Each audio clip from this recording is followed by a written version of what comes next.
Bonjour, everybody. Hi, Neshi Little Cat's here. Got to adjust my camera a little bit, I think. Yeah. Well, good morning, everybody. It's Saturday morning. I think it's the 5th, right? May 5th? Yeah, May 5th. Sometimes I just lose track of the days because here they go so fast, and yet they pretty much are the same, and so it's kind of like not knowing what day it is, and I have to stop and think, what was for breakfast? What was on the menu for breakfast? And that'll tell me what day it is. Isn't that weird? So I hope you have a good Saturday morning. It is beautiful here in Tomah, Wisconsin. We have sunshine. We're supposed to have like a high of 78 today. Yay. Yay. Love it. I love this kind of weather. So this morning, when I did the card draw, hi, Nicole. Thank you for joining me. The card draw this morning, and for those people who are just kind of tuning in and haven't seen, the last couple of days, most people don't know that I do a card draw almost every day, and basically it is to share the information of the energy of the day, and I was doing this primarily on Instagram. And then the other day, I decided I was going to change my deck of cards because I'd been using the Sweat Lodge cards. And so I changed it out, and I'm using the Sacred Path cards by Jamie Sams. I know it's going to be backwards in the camera, right? Right. Hi, Judy. Good morning. Thanks for joining us. And so I'm just kind of helping new people understand what the heck is Neshi doing now. I've always been doing a card draw, and so I thought the other morning maybe those people who follow us on Facebook would really like to know more about the cards that I draw from another perspective. Because on Instagram, I know I could do another live feed there, but basically what I do is just take maybe, part of through my filters, through my eyes, my senses, what the card is talking about, and do a short post there and share it to Facebook. And I was thinking maybe you guys would like to enjoy seeing or hearing the process and what the cards are when I first get them, right? And so I did the card draw this morning. And every morning, it's basically the same intention. It's talking to my spiritual team and asking them to please show me the energy that is most important for me to know today, and information that I can share with others, meaning through Instagram and now through Facebook. And so interesting card draw this morning because it's something that I was talking to Julie Hedges about last night, and the card popped out this morning. And that is the Heyoka card. The Heyoka card. That is the clown, trickster, Heyoka. Now, I won't even pretend that I understand or know all there is to know about Heyoka medicine because I don't. I know a little bit. And a little bit from what Jamie Sams wrote in her book about the meaning of the card. And, from what I understand about the Heyoka medicine is that that happens to be a Lakota word, but the holy clown or the sacred clown is known throughout many different tribal nations in the United States. It goes by different names, and yet they have similar qualities. In the Ho-Chunk Nation and in the Potawatomi Nation, it's about the contrary. The contrary. And so the contrary, very similar to the Heyoka clown, is that they do things backwards. So even with, even with doing the live stream from my phone, it's spelled, you guys are seeing it backwards, right? Hi, Jen. Good morning. And so the meaning of the card that Jamie Sams writes about it's about humor and the opposites. Okay. And when I was talking about the contrary in my culture, is those are the people who received the kind of contrary medicine through usually a dream, or it came to them from spirit. Hi, Nikki. Good morning. And so in the contrary way, many times when you're at powwows here, at least in Wisconsin, sometimes you'll see people dancing counterclockwise in the powwow ring and the dance ring. And some people who may not understand it will get upset because there's this dancer who's dancing in the opposite direction. Somebody should tell them that they're going in the wrong direction. But really what that contrary is doing is it's their way of being able to pray for all the people. And sometimes it is a specific prayer, I would suppose, for a specific person. But really what they're doing is they're praying for their people. And so they're going the opposite direction. The Heyoka, according to Jamie Sams in the card, is about a sense of humor. Is not taking everything so seriously, not being in our heads all the time, and being so serious. That there is fun and humor in our human lives as well.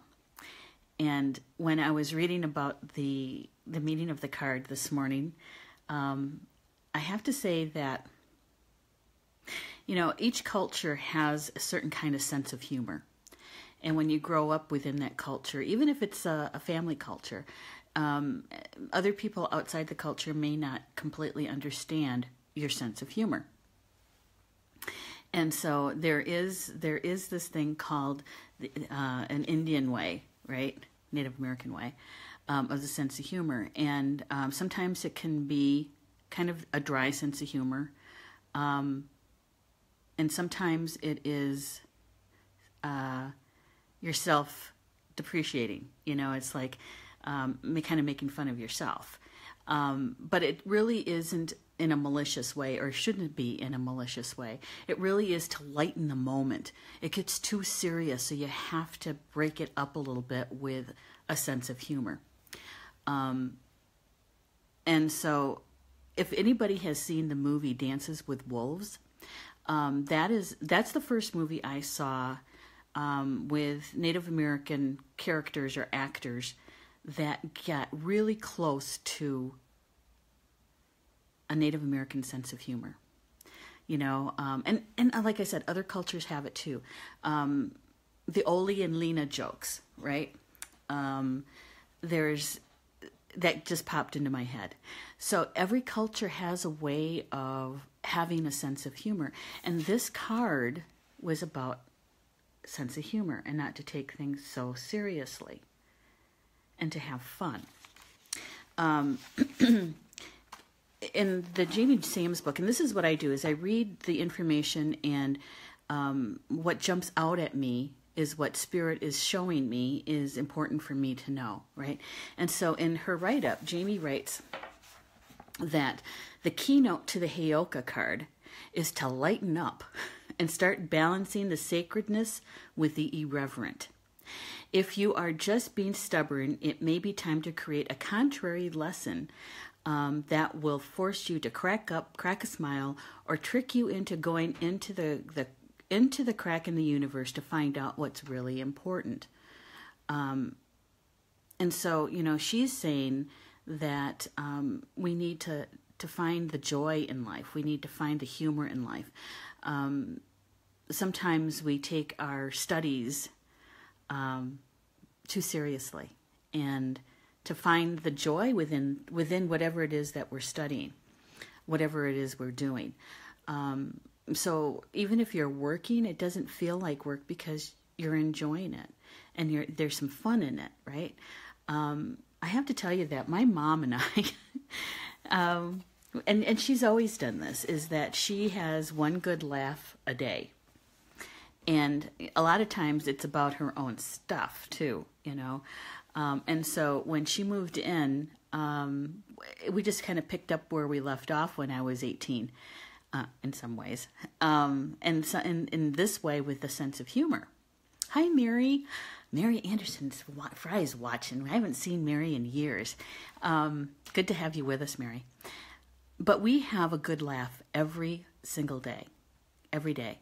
To the point where, that you have muscles that start to hurt, your back muscles, your stomach muscles, get kind of trying to catch your breath because you're laughing so hard. So we have one of those at least once a day.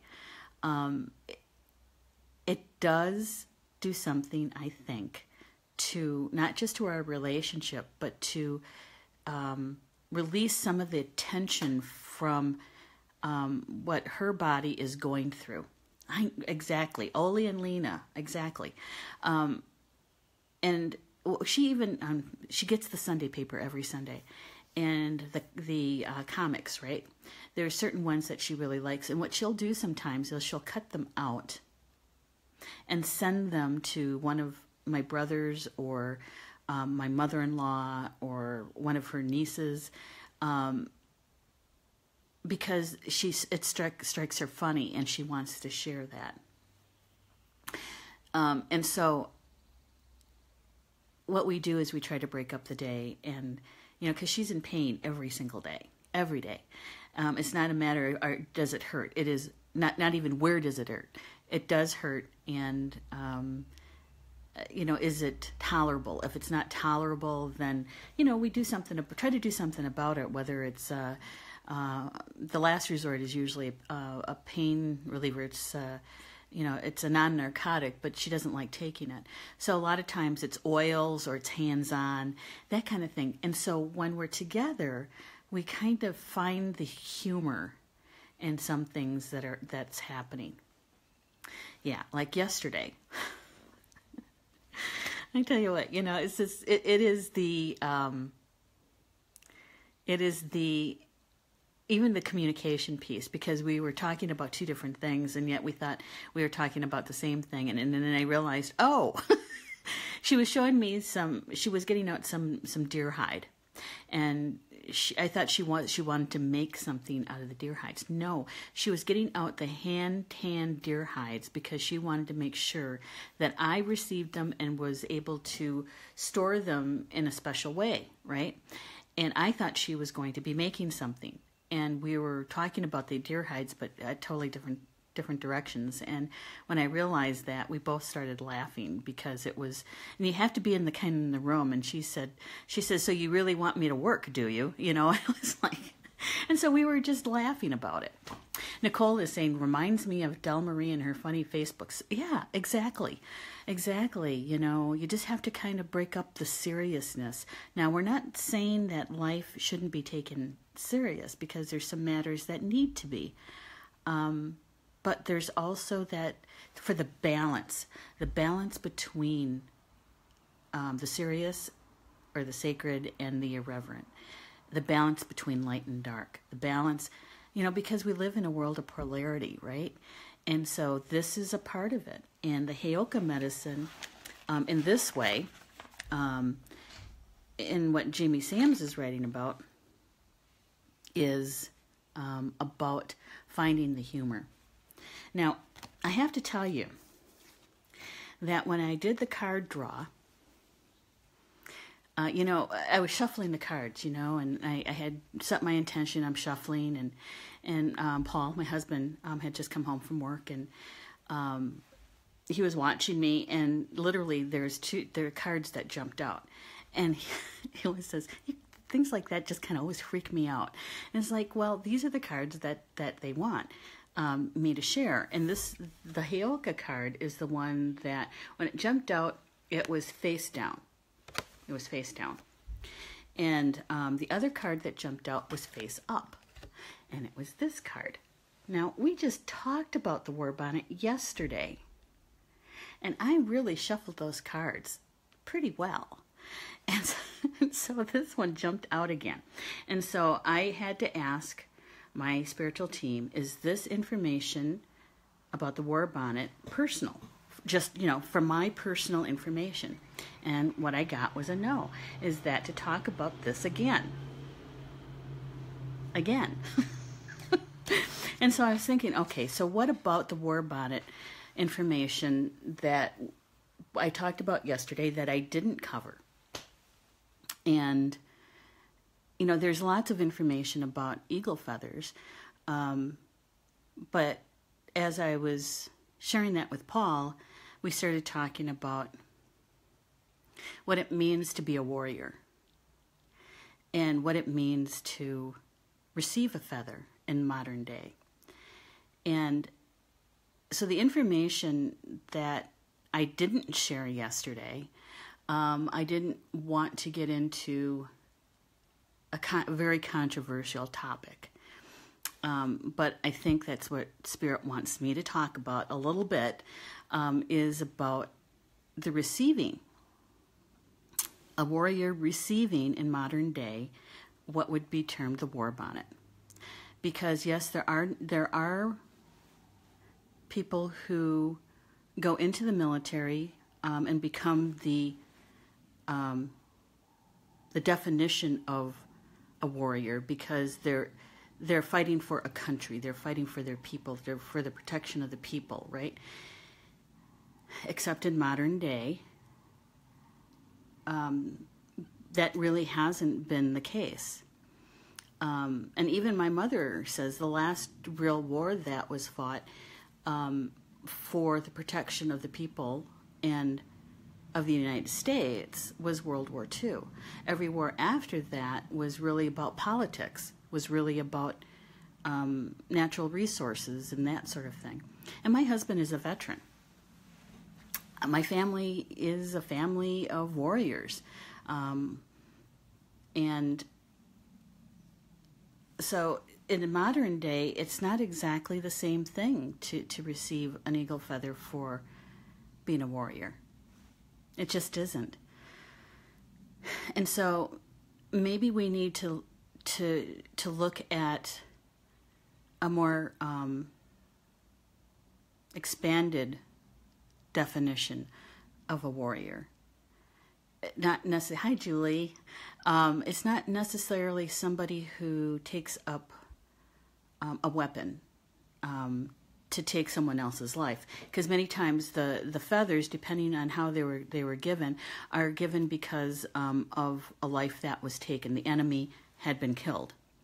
My dance feather that my oldest brother gave me is about the enemies that he had killed. And so when it's tipped with red and white plumes, one meant for war and one meant for peace.